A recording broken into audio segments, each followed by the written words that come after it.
Number 1 ଆଜିର ସୁନା ଦର। ଗହଣା କିଣିବା ପୂର୍ବରୁ ନଜର ପକାନ୍ତୁ କେଉଁ ସହରରେ କେତେ ରହିଛି ସୁନା ଦର।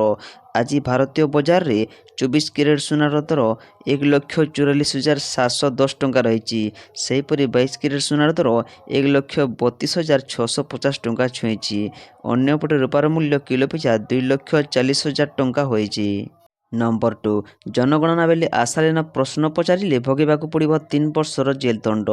2027 ଜନଗଣନା ସମ୍ପୂର୍ଣ୍ଣ ଡିଜିଟାଲ ହେବ ଏବଂ ନାଗରିକଙ୍କ ପାଖରେ ଆତ୍ମଗଣନା କରିବାର ବିକଳ୍ପ ରହିବ। ଦେଶରେ ସ୍ୱାଧୀନତା ପରେ ଏହା 16ତମ ଜନଗଣନା ହେବ। ପ୍ରଥମ ଥର ପାଇଁ ଜାତିଭିତ୍ତିକ ଜନଗଣନା ସାମିଲ ହେବ। ତେବେ ଭାରତର ଆଗାମୀ ଜନଗଣନା 2027କୁ ନେଇ କେନ୍ଦ୍ର ସରକାର କଠୋର ଆଭିମୁଖ୍ୟ ଗ୍ରହଣ କରିଛନ୍ତି। ଭାରତ ରେଜିଷ୍ଟ୍ରାର ଜେନେରାଲଙ୍କ ଦ୍ୱାରା ଜାରି ହୋଇଥିବା ଏକ ସର୍କୁଲାର ଅନୁଯାୟୀ ଯଦି କୌଣସି ଜନଗଣନା ଅଧିକାରୀ ଜାଣିଶୁଣି ଅପମାନଜନିତ ତଥା ଅନୁଚିତ ପ୍ରଶ୍ନ ପଚାରିବେ ତାଙ୍କୁ ଦୋଷୀ ଭାବେ ଗଣାଯିବ। ନମ୍ବର 3 ଏପ୍ରିଲରେ ମଦ ଦୋକାନ ପାଇଁ ହେବ ଲଟେରୀ। ନୂଆ ଅବକାରୀ ନୀତି ଏପ୍ରିଲ 1ରୁ ଲାଗୁ ହେବାକୁ ଥିବାବେଳେ ମଦ ଦୋକାନ ପାଇଁ ଏପ୍ରିଲରେ ଲଟେରୀ ହେବ ବୋଲି ଅବକାରୀ ମନ୍ତ୍ରୀ ପୃଥ୍ୱୀରାଜ ହରିଚନ୍ଦନ କହିଛନ୍ତି। ଜିଲ୍ଲାପାଳଙ୍କ ଉପସ୍ଥିତିରେ ଏହା ହେବାକୁ ଯାଉଛି। ଆବଶ୍ୟକ ପଡ଼ିଲେ ଇଲେକ୍ଟ୍ରୋନିକ୍ ଲଟେରୀ କରାଯିବ। ସ୍ୱଚ୍ଛ ପ୍ରକ୍ରିୟାରେ ହେବ। ଗତଥର ଲଟେରୀ ପାଇଥିବା ଦୋକାନଗୁଡ଼ିକର ସମୟସୀମା 31ରେ ସରୁଛି। ନମ୍ବର 4 ଖାଇବା ତେଲ ଦର ବଢ଼ିଗଲା 10ରୁ 15 ଟଙ୍କା। ଏବେ ମହଙ୍ଗା ହେବ ଔଷଧ। ମଧ୍ୟପ୍ରାଚ୍ୟରେ ଯୁଦ୍ଧ ଲାଗିଲା କିନ୍ତୁ ଘାଣ୍ଟି ସନ୍ତୁଳି ହେଉଛି ସାରା ବିଶ୍ୱ।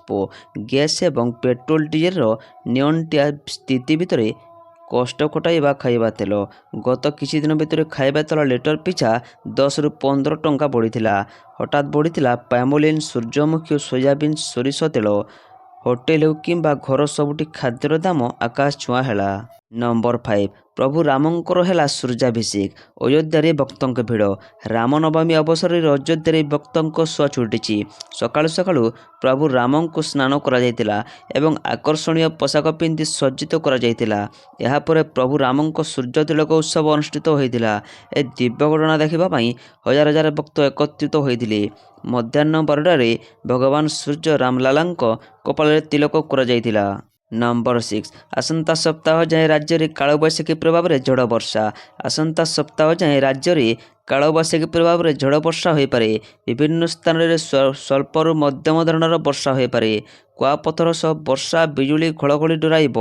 30ରୁ 50 କିମି ବେଗରେ ପବନ ବି ବହିପାରେ। ଚଳିତ ସପ୍ତାହରେ ଏପ୍ରିଲ 1 ତାରିଖ ଭିତରେ ଦକ୍ଷିଣ ଗାଙ୍ଗେୟ ପଶ୍ଚିମବଙ୍ଗ ଓ ସଂଲଗ୍ନ ଉତ୍ତର ଓଡ଼ିଶା ଉପରେ ଏକ ଘୂର୍ଣ୍ଣିବଳୟ ସୃଷ୍ଟି ହେବାର ସମ୍ଭାବନା ରହିଛି। ନମ୍ବର 7 ଆସନ୍ତା ମେ ମାସ 5 ତାରିଖରୁ ଆରମ୍ଭ ହେବ ସିପିଟି ପ୍ରବେଶିକା ପରୀକ୍ଷା। ଆସନ୍ତା ମେ ମାସ 5 ତାରିଖରୁ ଆରମ୍ଭ ହେବ ସିପିଟି ପ୍ରବେଶିକା ପରୀକ୍ଷା। 5 ମେ 2026 ତାରିଖ ଠାରୁ 18 ମେ 2026 ତାରିଖ ପର୍ଯ୍ୟନ୍ତ ସିପିଟି ପ୍ରବେଶିକା ପରୀକ୍ଷା ଅନୁଷ୍ଠିତ ହେବ। ଏନେଇ ଉଚ୍ଚଶିକ୍ଷା ବିଭାଗ ତରଫରୁ ବିଜ୍ଞପ୍ତି ପ୍ରକାଶ ହୋଇଛି। ଶିକ୍ଷାବର୍ଷ 2026-27 ସ୍ନାତକୋତ୍ତର ପାଠ୍ୟକ୍ରମ ପାଇଁ ରହିଥିବା 31,915 ସିଟ୍ ନିମନ୍ତେ ସର୍ବମୋଟ 58,708 ଜଣ ଛାତ୍ରଛାତ୍ରୀ ପ୍ରବେଶିକା ପରୀକ୍ଷା ପାଇଁ ଆବେଦନ କରିଛନ୍ତି। ନମ୍ବର 8 ପ୍ରଥମ ଦିନର ଗଣତି ମଣତି ପ୍ରକ୍ରିୟା ଶେଷ। 6 ତାରିଖରେ ହେବ ଦ୍ୱିତୀୟ ପର୍ଯ୍ୟାୟ ଆରମ୍ଭ। ଦୀର୍ଘ 48 ବର୍ଷ ପରେ ଆଜିଠାରୁ ଆରମ୍ଭ ହୋଇଛି ଶ୍ରୀମନ୍ଦିର ଭିତର ରତ୍ନଭଣ୍ଡାର ଗଣତି ମଣତି। ଦୀର୍ଘ 48 ବର୍ଷ ପରେ ଆଜିଠାରୁ ଆରମ୍ଭ ହୋଇଛି ଶ୍ରୀମନ୍ଦିର ଭିତର ରତ୍ନଭଣ୍ଡାର ଗଣତି ମଣତି। ପ୍ରଥମ ଦିନରେ ଚଳନ୍ତି ରତ୍ନଭଣ୍ଡାର ଗଣତି ମଣତି କରାଯାଇଛି। ଆସନ୍ତା 6 ତାରିଖରେ ହେବ ଦ୍ୱିତୀୟ ପର୍ଯ୍ୟାୟ ଗଣତି। ସମୁଦାୟ ପ୍ରକ୍ରିୟାର ଫଟୋଗ୍ରାଫି, ଭିଡ଼ିଓଗ୍ରାଫି ଓ 3D ମ୍ୟାପିଂ କରାଯାଇଛି। ନମ୍ବର 9 ଆସନ୍ତା ଏପ୍ରିଲରେ 10 ଦିନ ବନ୍ଦ ରହିବ ସ୍କୁଲ। ସ୍କୁଲ ଛୁଟିକୁ ନେଇ ଆସିଲା ବଡ଼ ଖବର। ଆସନ୍ତା ଏପ୍ରିଲ 10 ଦିନ ବନ୍ଦ ରହିବ ସ୍କୁଲ। ପିଲାମାନେ ସମୁଦାୟ 10 ପବ୍ଲିକ ହଲିଡେ ପାଇବେ। ଏପ୍ରିଲ ମାସ ଆରମ୍ଭ ହେବା ସହିତ ବିଭିନ୍ନ ପର୍ବ ଓ ଉତ୍ସବ ଆରମ୍ଭ ହେବ। ରାଜ୍ୟ ସରକାରଙ୍କ ସ୍କୁଲ ଶିକ୍ଷା ବିଭାଗ ଆଗାମୀ ମାସ ପାଇଁ ଛୁଟି ତାଲିକା ପ୍ରବେଶ କରିଛି, ଯେଉଁଥିରେ ଅନେକ ପ୍ରମୁଖ ପର୍ବପର୍ବାଣି ଯୋଗୁଁ ସ୍କୁଲଗୁଡ଼ିକରେ ଛୁଟି ସ୍ଥିର କରାଯାଇଛି। ନମ୍ବର 10 କଡ଼ାକଡ଼ି ହେଲା ନିୟମ। ଏଲପିଜି ସିଲିଣ୍ଡର ବୁକିଂ ସମୟସୀମା ବଢ଼ିଲା। ଏଲପିଜି ସିଲିଣ୍ଡରର ଅଭାବ ମଧ୍ୟରେ ଗ୍ୟାସ୍ କମ୍ପାନୀଗୁଡ଼ିକ ସେମାନଙ୍କର ବୁକିଂ ନିୟମରେ ଗୁରୁତ୍ୱପୂର୍ଣ୍ଣ ପରିବର୍ତ୍ତନ କରିଛନ୍ତି। ତେବେ 14 କିଲୋଗ୍ରାମ ଘରୋଇ ସିଲିଣ୍ଡର ପାଇଁ ବୁକିଂ ବ୍ୟବଧାନ ବୃଦ୍ଧି କରାଯାଇଛି। ପୂର୍ବରୁ ଏହି ସମୟସୀମା 25 ଦିନ ଥିଲା କିନ୍ତୁ ଏବେ ଏହାକୁ 35 ଦିନକୁ ବୃଦ୍ଧି କରାଯାଇଛି। ଏହାର ଅର୍ଥ ହେଉଛି ଯଦି ଆପଣ ଗୋଟିଏ ସିଲିଣ୍ଡର କିଣିଛନ୍ତି ତେବେ ଆପଣଙ୍କୁ ପରବର୍ତ୍ତୀ ବୁକିଂ ପାଇଁ ଅତି କମରେ 35 ଦିନ ଅପେକ୍ଷା କରିବାକୁ ପଡ଼ିବ। ନମ୍ବର 11 ପୁରୀରେ ରଥ ନିର୍ମାଣ ପାଇଁ ସୋନପୁରରୁ ଆସିବ ରଥକାଠ। ପ୍ରଥମ ଥର ପାଇଁ ସୋନପୁରରୁ ଆସିବ 5ଟି ଫାଶୀ ଗଛ। ପୁରୀରେ ରଥ ନିର୍ମାଣ ପାଇଁ ସୋନପୁରରୁ ଆସିବ ରଥକାଠ। ପ୍ରଥମ ଥର ପାଇଁ ସୁବର୍ଣ୍ଣପୁରରୁ ଆସିବ ରଥକାଠ। ପୁରୀ ରଥଯାତ୍ରା ପାଇଁ ରଥ ନିର୍ମାଣ ପାଇଁ ସୁବର୍ଣ୍ଣପୁର ଜିଲ୍ଲା ମଲ୍ଲିକମୁଣ୍ଡା ଗାଁରେ ରଥକାଠ କଟାଯାଇଛି।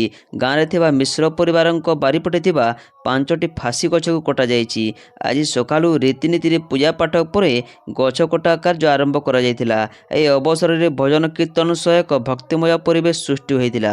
ଏନେ ସେମାନଙ୍କ ସହ ଅଧିକ ଆଲୋଚନା କରିଛନ୍ତି ଆମ ସୁବର୍ଣ୍ଣପୁର ପ୍ରତିନିଧି ଶେଷଦେବ ବାରିକ। ନମ୍ବର 12 ଯୁଦ୍ଧ ସ୍ଥିତି ନେଇ ମୁଖ୍ୟମନ୍ତ୍ରୀଙ୍କ ସମୀକ୍ଷା ବୈଠକ। ଉଚ୍ଚସ୍ତରୀୟ ବୈଠକରେ ପଶ୍ଚିମ ଏସିଆରେ ଯୁଦ୍ଧ ପାଇଁ ଦେଶ ତଥା ରାଜ୍ୟରେ ସୃଷ୍ଟି ହୋଇଥିବା ବିଭିନ୍ନ ଦ୍ରବ୍ୟର କୃତ୍ରିମ ଅଭାବ ଜନିତ ସମସ୍ୟାର ମୁକାବିଲା ପାଇଁ ରାଜ୍ୟ ସରକାରଙ୍କ ପକ୍ଷରୁ ନିଆଯାଉଥିବା ପଦକ୍ଷେପ ସମ୍ପର୍କରେ ସମୀକ୍ଷା କରିଛନ୍ତି ମୁଖ୍ୟମନ୍ତ୍ରୀ ମୋହନ ମାଝୀ। ରାଜ୍ୟରେ ଆବଶ୍ୟକତା ଅନୁଯାୟୀ ପେଟ୍ରୋଲିୟମ, ଗ୍ୟାସ୍ ଓ ଅନ୍ୟାନ୍ୟ ସାମଗ୍ରୀ ମହଜୁଦ ଅଛି। ନମ୍ବର 13 ଘର ଉପରକୁ ମାଡ଼ିଗଲା ରୁକୁଣା ରଥ। ପ୍ରଭୁଙ୍କ ଲିଙ୍ଗରାଜଙ୍କ ରୁକୁଣା ରଥଯାତ୍ରାରେ ବଡ଼ ଅଘଟଣ ଦେଖିବାକୁ ମିଳିଛି। ରଥ ଟଣା ସମୟରେ ଜଣଙ୍କ ଘର ଉପରକୁ ରଥ ମାଡ଼ି ଯାଇଛି। ଆଜି ଦ୍ୱିତୀୟ ଦିନରେ ରଥ ଟଣା ଚାଲିଥିବା ସମୟରେ ରଥ ଜଣଙ୍କ ଘର ଉପରକୁ ମାଡ଼ି ଯାଇଥିଲା। ଫଳରେ ଘରର ଝରକା ଓ ତାଜା ଭାଙ୍ଗିବାକୁ ପଡ଼ିଛି। ଗୋସାଗରେଶ୍ୱର ମନ୍ଦିର ପୂର୍ବରୁ ଜଣଙ୍କ ଘରେ ରଥର ଦକ୍ଷିଣ ପାର୍ଶ୍ୱ ବା ଡାହାଣ ପାର୍ଶ୍ୱ ପଶି ଯାଇଥିଲା। ନମ୍ବର 14 ଖରା ଛୁଟି ପୂର୍ବରୁ ଛାତ୍ରଛାତ୍ରୀଙ୍କୁ ମିଳିବ ସ୍କୁଲ ପୋଷାକ। ଖରା ଛୁଟି ଆରମ୍ଭ ହେବା ପୂର୍ବରୁ ବିଦ୍ୟାଳୟର ଛାତ୍ରଛାତ୍ରୀଙ୍କ ବଣ୍ଟନ କରାଯିବ ୟୁନିଫର୍ମ। ସମସ୍ତ ଜିଲ୍ଲାର ଜିଲ୍ଲାପାଳଙ୍କୁ ଚିଠି ଲେଖି ଏଭଳି ନିର୍ଦ୍ଦେଶ ଦେଇଛି ବିଦ୍ୟାଳୟ ଗଣଶିକ୍ଷା ବିଭାଗ। ପୂର୍ବ ଶିକ୍ଷାବର୍ଷରେ ପୋଷାକ ଦେବାରେ ହୋଇଥିଲା ବିଳମ୍ବ ହୋଇଥିବାରୁ ଏଥର ଛୁଟି ପୂର୍ବରୁ ପୋଷାକ ବଣ୍ଟନ କରିବା ପାଇଁ ରାଜ୍ୟ ସରକାର ନିଷ୍ପତ୍ତି ନେଇଛନ୍ତି। ନମ୍ବର 15 ଟ୍ରମ୍ପଙ୍କୁ ଇରାନର ଚେତାବନୀ, ସ୍ଥଳଯୁଦ୍ଧ ହେବ ବିନାଶକାରୀ। ଆମେରିକା, ଇସ୍ରାଏଲ ମିଳିତ ବାହିନୀ ଏବଂ ଇରାନ ମଧ୍ୟରେ ଚାଲିଥିବା ସଂଘର୍ଷ ଏବେ ଅତି ଜଟିଳ ମୋଡ଼ରେ ପହଞ୍ଚିଛି। ବିଗତ 4 ସପ୍ତାହ ଧରି ଜାରି ରହିଥିବା ଏହି ଯୁଦ୍ଧ ଏବଂ ଶକ୍ତିଶାଳୀ ସାମରିକ ଗତିରୋଧର ରୂପ ନେଇଛି। ଯୁଦ୍ଧ ବିରତି ଆଲୋଚନା ପାଇଁ ଉଭୟ ଇରାନ ଓ ଆମେରିକା କଡ଼ା ସର୍ତ୍ତ ରଖିଥିବା ଏବଂ ଇରାନ ଆମେରିକାର ସର୍ତ୍ତକୁ ପ୍ରତ୍ୟାଖ୍ୟାନ କରିଥିବାରୁ କୂଟନୈତିକ ଅଚଳାବସ୍ଥା ସୃଷ୍ଟି ହୋଇଛି। ନମ୍ବର 16 ଆଜି ରଥକାଠ ଚିରଟ କାର୍ଯ୍ୟର ଅନୁକୂଳ। ଶ୍ରୀମନ୍ଦିରରୁ ଆଜ୍ଞାମାଳ ମହାପ୍ରସାଦ ଲାଗି ପରେ ହେବ ଆରମ୍ଭ। ରାମ ନବମୀ ଅବସରରେ ରଥକାଠ ଚିରଟର ଶୁଭ ଅନୁକୂଳ ହେବାର ପରମ୍ପରା ରହିଛି। ଏଥିପାଇଁ ଶ୍ରୀମନ୍ଦିରରୁ ଲାଗି ହୋଇଥିବା ମାଳ ମହାପ୍ରସାଦ ନେଇ ଟିମ୍ କଟକ ଅଭିମୁଖେ ଯାତ୍ରା କରିବେ।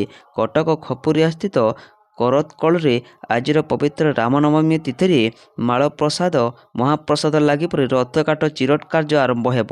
3ଟି ଧଉରା କାଠକୁ ଆଜିର ଦିନରେ ମାଳ ମହାପ୍ରସାଦ ଲାଗି କରାଯାଇ ଚିରଟ କାର୍ଯ୍ୟ ଆରମ୍ଭ ହେବାର ବିଧି ରହିଛି। ନମ୍ବର 17 ଗ୍ରାହକ ଏବଂ ଓଏମସିକୁ ବିସ୍ଫୋଟ ତୈଳ ମୂଲ୍ୟ ବୃଦ୍ଧିରୁ ସୁରକ୍ଷା ଦେବା ପାଇଁ ସରକାର ପେଟ୍ରୋଲ ଏବଂ ଡିଜେଲ ଉପରେ ଉତ୍ପାଦ ଶୁଳ୍କ ହ୍ରାସ କରିଛନ୍ତି। ଭାରତ ସରକାର ତୁରନ୍ତ ପ୍ରଭାବରେ ପେଟ୍ରୋଲ ଏବଂ ଡିଜେଲ ଉଭୟ ଉପରେ ଉତ୍ପାଦ ଶୁଳ୍କ ଲିଟର ପିଛା 10 ଟଙ୍କା ହ୍ରାସ କରିଛନ୍ତି। ଆନ୍ତର୍ଜାତୀୟ ଅଶୋଧିତ ତୈଳ ମୂଲ୍ୟରେ ତୀବ୍ର ଏବଂ ଦ୍ରୁତ ବୃଦ୍ଧିର ପ୍ରକ୍ରିୟାରେ ଏ ନିଷ୍ପତ୍ତି ନିଆଯାଇଛି, ଯାହା ଗତ ମାସରେ ପ୍ରାୟ 70 ଆମେରିକୀୟ ଡଲାର ପ୍ରତି ବ୍ୟାରେଲରୁ ପ୍ରାୟ 122 ଆମେରିକୀୟ ଡଲାର ପ୍ରତି ବ୍ୟାରେଲ ହୋଇଛି। ନମ୍ବର 18 ରନ୍ଧନ ଗ୍ୟାସ୍ ଓ ଇନ୍ଧନ ଯୋଗାଣ ନେଇ ମୁଖ୍ୟ ଶାସନ ସଚିବଙ୍କ ସମୀକ୍ଷା। ରାଜ୍ୟ ସଙ୍କଟ ପରିଚାଳନା ଗ୍ରୁପ ବୈଠକ ଅନୁଷ୍ଠିତ। ରାଜ୍ୟରେ ରନ୍ଧନ ଗ୍ୟାସ୍, ପେଟ୍ରୋଲ ଓ ଡିଜେଲ ଆଦି ଇନ୍ଧନ ଯୋଗାଣ ନେଇ ରାଜ୍ୟର ସ୍ଥିତି ଏବଂ ଆଗାମୀ ପ୍ରସ୍ତୁତି ସମ୍ପର୍କରେ ଆଜି ମୁଖ୍ୟ ଶାସନ ସଚିବ ଶ୍ରୀମତୀ ଅନୁ ଗର୍ଗଙ୍କ ଅଧ୍ୟକ୍ଷତାରେ ରାଜ୍ୟ ସଙ୍କଟ ପରିଚାଳନା ଗ୍ରୁପର ଏକ ଗୁରୁତ୍ୱପୂର୍ଣ୍ଣ ବୈଠକ ଲୋକସେବା ଭବନସ୍ଥିତ ସମ୍ମିଳନୀ କକ୍ଷରେ ଅନୁଷ୍ଠିତ ହୋଇଯାଇଛି। ନମ୍ବର 19 ବାତିଲ ହେବ IPL 2024ର ପ୍ରଥମ ମ୍ୟାଚ୍। କ୍ରିକେଟ ପ୍ରେମୀଙ୍କୁ ଲାଗିପାରେ ଶକ୍ତ ଝଟକା। 28 ମାର୍ଚ୍ଚରେ ରୟାଲ ଚ୍ୟାଲେଞ୍ଜର୍ସ ବାଙ୍ଗାଲୋର ଏବଂ ସନରାଇଜର୍ସ ହାଇଦ୍ରାବାଦ ମଧ୍ୟରେ ଏକ ମ୍ୟାଚ୍ ସହିତ IPL ସିଜନ୍ 19 ଆରମ୍ଭ ହେବ। ଏହି ମ୍ୟାଚ୍ ବେଙ୍ଗାଲୁରୁର ଏମ୍ ଚିନ୍ନାସ୍ୱାମୀ ଷ୍ଟାଡିୟମରେ ଖେଳାଯିବ, ଯେଉଁଠାରେ ନିକଟରେ ପ୍ରତିବନ୍ଧକ ଉଠା ଦିଆଯାଇଛି। ସହରରେ ବର୍ଷା ସତର୍କତା ଜାରି କରାଯାଇଥିବାରୁ ଏହି ମ୍ୟାଚ୍ ଉପରେ ବର୍ଷା ହେବାର ସମ୍ଭାବନା ରହିଛି। ନମ୍ବର 20 ପଶ୍ଚିମ ଏସିଆ ସଂଘର୍ଷ, ମୁଖ୍ୟମନ୍ତ୍ରୀମାନଙ୍କ ସହ ପ୍ରଧାନମନ୍ତ୍ରୀଙ୍କ ଗୁରୁତ୍ୱପୂର୍ଣ୍ଣ ବୈଠକ। ସାମିଲ ହେଲେ ନାହିଁ ଏସବୁ ରାଜ୍ୟର CM। ପଶ୍ଚିମ ଏସିଆରେ ସୃଷ୍ଟି ହୋଇଥିବା ଯୁଦ୍ଧ ପରିସ୍ଥିତି ଏବଂ ଏହାର ବିଶ୍ୱସ୍ତରୀୟ ପ୍ରଭାବକୁ ଦୃଷ୍ଟିରେ ରଖି ପ୍ରଧାନମନ୍ତ୍ରୀ ନରେନ୍ଦ୍ର ମୋଦି ଶୁକ୍ରବାର ଭିଡ଼ିଓ କନଫରେନ୍ସିଂ ମାଧ୍ୟମରେ ବିଭିନ୍ନ ରାଜ୍ୟର ମୁଖ୍ୟମନ୍ତ୍ରୀମାନଙ୍କ ସହ ଆଲୋଚନା କରିଛନ୍ତି। ଇରାନ ଇସ୍ରାଏଲ ମଧ୍ୟରେ ଜାରି ରହିଥିବା ସଂଘର୍ଷ ଯୋଗୁଁ ଦେଶର ଆଭ୍ୟନ୍ତରୀଣ ସୁରକ୍ଷା ଏବଂ ଶକ୍ତି ଯୋଗାଣ ଉପରେ ପଡ଼ୁଥିବା ପ୍ରଭାବର ସମୀକ୍ଷା କରିବା ଏହି ବୈଠକର ମୁଖ୍ୟ ଉଦ୍ଦେଶ୍ୟ। ନମ୍ବର 21 ଏଲ୍‌ପିଜି ପରେ ଆଉ ଏକ ବଡ଼ ସଙ୍କଟ 10ରୁ 15% ଯାଏଁ ବଢ଼ିପାରେ ଦର। ଏଲ୍‌ପିଜି ସଙ୍କଟ ଭିତରେ ଜନତାଙ୍କ ବହୁତ ଜଲ୍ଦି ଆଉ ଏକ ଝଟକା ଲାଗିବାରେ ଯାଉଛି।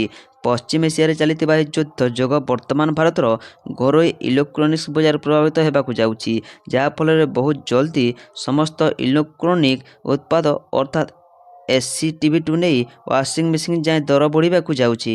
ନମ୍ବର 22 ରେଳମନ୍ତ୍ରୀ ଅଶ୍ୱିନୀ ବୈଷ୍ଣବଙ୍କ ବଡ଼ ଘୋଷଣା। ଓଡ଼ିଶାର ରେଳ ଭିତ୍ତିଭୂମି ବିକାଶ କ୍ଷେତ୍ରରେ କେନ୍ଦ୍ର ସରକାର ଏକ ବଡ଼ ପଦକ୍ଷେପ ଗ୍ରହଣ କରିଛନ୍ତି।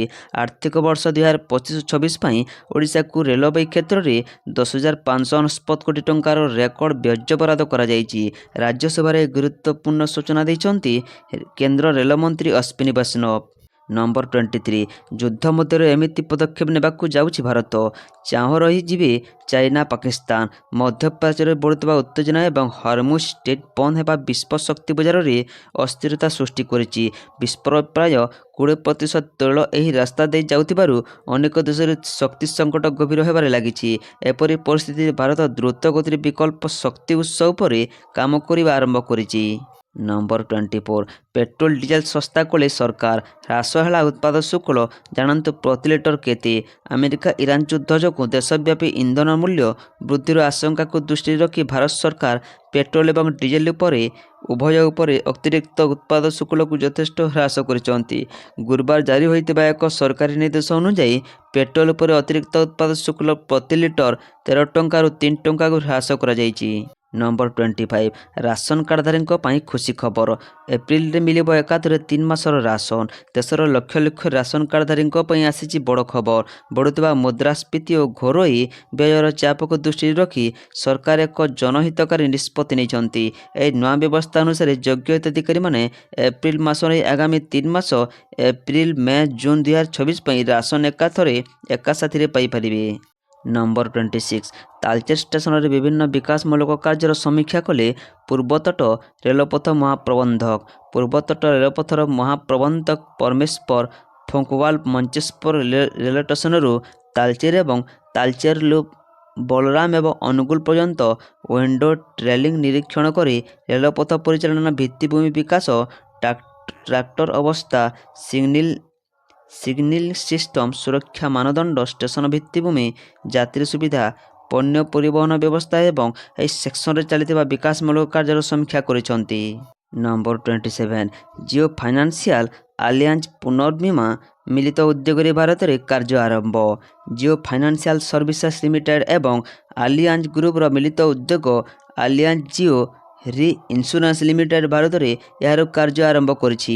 କମ୍ପାନୀକୁ 12 ମାର୍ଚ୍ଚ 2026ରେ ଭାରତୀୟ ବୀମା ନିୟାମକ ଏବଂ ବିକାଶ ପ୍ରାଧିକରଣ ଠାରୁ ଚୂଡ଼ାନ୍ତ ନିୟାମକ ଅନୁମୋଦନ ମିଳିଛି। ନମ୍ବର 28 ଇରାନ ହରମୁଜ ପ୍ରଣାଳୀରୁ 2ଟି ଚୀନ ମାଲିକାନାରେ ଥିବା ଜାହାଜକୁ ଫେରାଇ ଦେଇଛି। ଉଭୟ ଜାହାଜ ଇରାନର ଦକ୍ଷିଣ ବନ୍ଦର ଆବାସ ନିକଟବର୍ତ୍ତୀ ଲାରକ ଦ୍ୱୀପ ନିକଟରୁ ଫେରି ଯାଇଛନ୍ତି। ମଧ୍ୟପ୍ରାଚ୍ୟରେ ଚାଲିଥିବା ଯୁଦ୍ଧ ମଧ୍ୟରେ ଇରାନ ଆଜି ହରମୁଜ ପ୍ରଣାଳୀରେ 2ଟି ଚୀନ ଜାହାଜକୁ ଅଟକାଇଥିଲା। ତେହେରାନର ଏହି ପଦକ୍ଷେପ ବିଶ୍ୱକୁ ଆଶ୍ଚର୍ଯ୍ୟ କରିଛି, କାରଣ ଏହା ପୂର୍ବରୁ କହିଥିଲା ଯେ କେବଳ ଇସ୍ରାଏଲ ଏବଂ ଆମେରିକାର ସହଯୋଗୀର ଜାହାଜ ଏହି ସମୁଦ୍ର ପଥ ଦେଇ ଯିବ ନାହିଁ। ନମ୍ବର 29 ଅନ୍ତ ହେବ ଦୀର୍ଘ 25 ବର୍ଷର ପ୍ରତୀକ୍ଷା। ଶନିବାର ଖୋଲିବ ଦେଶର ସବୁଠୁ ବଡ଼ ବିମାନ ବନ୍ଦର। ଉଦ୍ଘାଟନ କରିବେ ପିଏମ୍ ନରେନ୍ଦ୍ର ମୋଦି। ପ୍ରଧାନମନ୍ତ୍ରୀ ନରେନ୍ଦ୍ର ମୋଦି 28 ମାର୍ଚ୍ଚ ଶନିବାର ଦିନ ଏସିଆର ସର୍ବବୃହତ ଅନ୍ତର୍ଜାତୀୟ ବିମାନ ବନ୍ଦର ପ୍ରଥମ ପର୍ଯ୍ୟାୟର ଉଦ୍ଘାଟନ କରିବେ। କେନ୍ଦ୍ର ବେସାମରିକ ବିମାନ ଚଳାଚଳ ମନ୍ତ୍ରଣାଳୟ ଅନୁଯାୟୀ ପ୍ରଧାନମନ୍ତ୍ରୀ ମୋଦି ଶନିବାର ସକାଳ ପ୍ରାୟ 11:30ରେ ବିମାନବନ୍ଦର ଟର୍ମିନାଲ ଯାଞ୍ଚ କରିବେ ଏବଂ ତାପରେ ମଧ୍ୟାହ୍ନ ପ୍ରାୟ 12ଟାରେ ଏହାକୁ ଉଦ୍ଘାଟନ କରିବେ। ନମ୍ବର 13 ପ୍ରଧାନମନ୍ତ୍ରୀ ନରେନ୍ଦ୍ର ମୋଦି ଆଜି ଶୁକ୍ରବାର ବିଭିନ୍ନ ରାଜ୍ୟର ମୁଖ୍ୟମନ୍ତ୍ରୀଙ୍କ ସହିତ ଏକ ବୈଠକ କରିଛନ୍ତି। ଆଉ ବୈଠକ ଭର୍ଚୁଆଲ ମାଧ୍ୟମରେ ଅନୁଷ୍ଠିତ ହୋଇଥିଲା। ବୈଠକରେ ପଶ୍ଚିମ ଏସିଆରେ ଚାଲିଥିବା ସଂଘର୍ଷ ପାଇଁ ରାଜ୍ୟଗୁଡ଼ିକର ପ୍ରସ୍ତୁତି ଏବଂ ଯୋଜନାର ସମୀକ୍ଷା କରାଯାଇଥିଲା। ଆଦର୍ଶ ଆଚରଣ ବିଧି ଯୋଗୁଁ ନିର୍ବାଚନ ଥିବା ରାଜ୍ୟଗୁଡ଼ିକୁ ବୈଠକରେ ସାମିଲ କରାଯାଇନଥିଲା। 3 ଦିନ ବ୍ୟାଙ୍କ ଛୁଟି, ସରିଯିବ ପେଟ୍ରୋଲ। 3 ଦିନ ବନ୍ଦ ରହିବ ଘରୋଇ ରାଷ୍ଟ୍ରାୟତ୍ତ ବ୍ୟାଙ୍କଗୁଡ଼ିକ ବନ୍ଦ ରହିବ। ଏହି ସମୟସୀମା ଭିତରେ ସହରରେ ପେଟ୍ରୋଲ ସରିଯିବା ନେଇ ଦେଖାଦେଇଛି ଆଶଙ୍କା। ଶୁକ୍ରବାର ଶ୍ରୀ ରାମନବମୀ ଯୋଗୁଁ ବ୍ୟାଙ୍କଗୁଡ଼ିକ ବନ୍ଦ ରହିବ। ମାସର ଶେଷ ଶନିବାର 28 ତାରିଖ ପଡ଼ୁଥିବାରୁ ସେହି ଦିନ ମଧ୍ୟ ବ୍ୟାଙ୍କ ଖୋଲିବ ନାହିଁ।